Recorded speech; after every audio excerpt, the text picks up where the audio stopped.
Let's catch up with blogger to The Nation and Daily Telegraph columnist Tim Blair. Good to talk to you, Tim. I love catching up with you from your country hideaway there, and you can, from there, you look at what's going on around the rest of the country and the world, and you can make some sense of it for us. Absolutely. I feel very lucky here, let me say. Yeah, I'm very envious at times.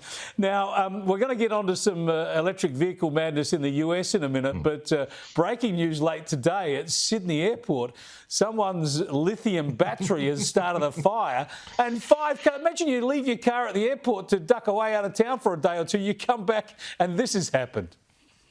Yeah, this is a weird story because, we all know that EV batteries are a big deal when they catch on fire, and they tend to take out a few other cars if there are any nearby.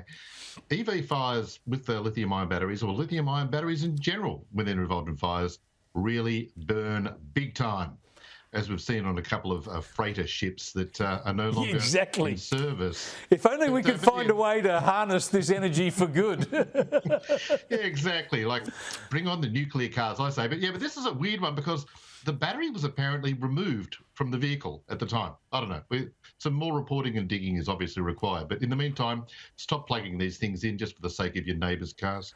Yeah, someone had removed the battery apparently. Then what happens? Someone puts a spanner down on it and who knows, but 5 cars destroyed. Just incredible.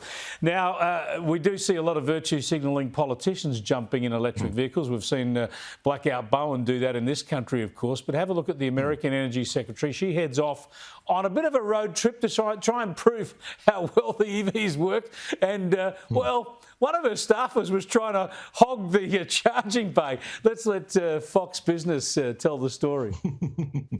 All right, get a load of this one. Energy Secretary Jennifer Granholm's electric vehicle road trip running into trouble while trying to tout the administration's green push. Fox Business's Grady Trimble joins us live. So, Grady, this got so bad that they had to call the police. Is that right?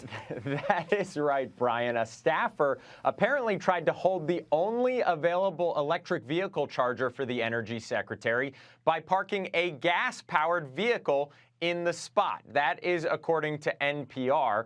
A couple with a baby wanted to use the same charger, so the reporter who was tagging along on the trip says the young family called the cops on the staffer. The staffer wasn't breaking any laws, though, so nothing came of that call to police. Oh, Tim, this is just beautiful. So you can do a road trip in an electric vehicle as long as you've got lots of mates in V8 who can drive ahead of you and save the charging bays. Yeah, Jennifer Granholm, worth about $8 million US, by the way. She's not exactly a poor person, as are most EV owners, as it happens.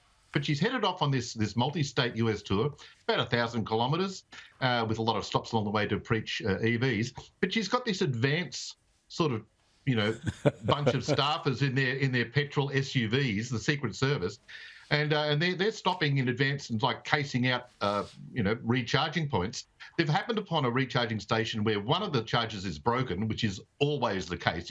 In every EV road trip story, there's always a broken recharger. And then they've found one that's free. They've barged up there and blocked it with their big gas-powered SUVs. And then a couple have turned up with a baby, like it was 40-odd degrees at the time in Georgia. Baby in a hot car, and they've said, excuse me, lady, important person coming through, bugger off. It kind of says it all, doesn't it? It absolutely says it all. Look, instead of a sunroof, they should just have a solar roof on them and see how far they get with that. Hey, they're working on it. Yeah, I bet they are. Back in Australia, though, this is the really ugly side of this. That's the virtue signalling and the elitism there. But in the Melbourne suburbs, these activists are going around and slashing the tyres of four-wheel drives. And one of the activists is a 60-year-old woman, says she's trying to, save the country from the climate crisis. These people are actually lunatics. This is the sort of thing, this actually began in the UK and the US. And like in Melbourne, it began in wealthy areas, wealthy suburbs, which is a big tactical mistake in the first place, in one way, because they're attacking people who actually believe in the environmental cause. They're attacking people who vote teal and so on. In a second way, though, it's a very clever strategy because they're attacking rich, relatively, remote and distant people, from the footpath. Try that in Altona. Try that in a neighbourhood where people are going to come at you for wrecking their wheels. Try that out where I live, out in the Wimmera, where people are typically gun owners. Try it in the southern US instead of in Manhattan in New York, and you'll get an answer to your little escapade rather more quickly. Yeah, wait outside the local footy ground and just after the game, and then start slashing the tradies' four-wheel drives. I mean, what pigs these people are, going around vandalising other people's property and claiming that they've got some higher motive. Although I think we should all get those little blue stickers, EV, and whack them on our diesels and V8s so that they'll pass over us. It doesn't stop them. They've put out press releases saying that we'll also attack EVs. They're multitude idiots. They'll go after anything. Yeah, we've got to reopen insane asylums for these climate activists because the jails don't do anything with them. Hey, speaking of climate activists, King Charles III, the sovereign monarch of this very nation, have a look. Yep. One of his climate efforts, he's gotten involved in fashion. He's handed over. He's grown some plants apparently that these people have turned into high-end fashion.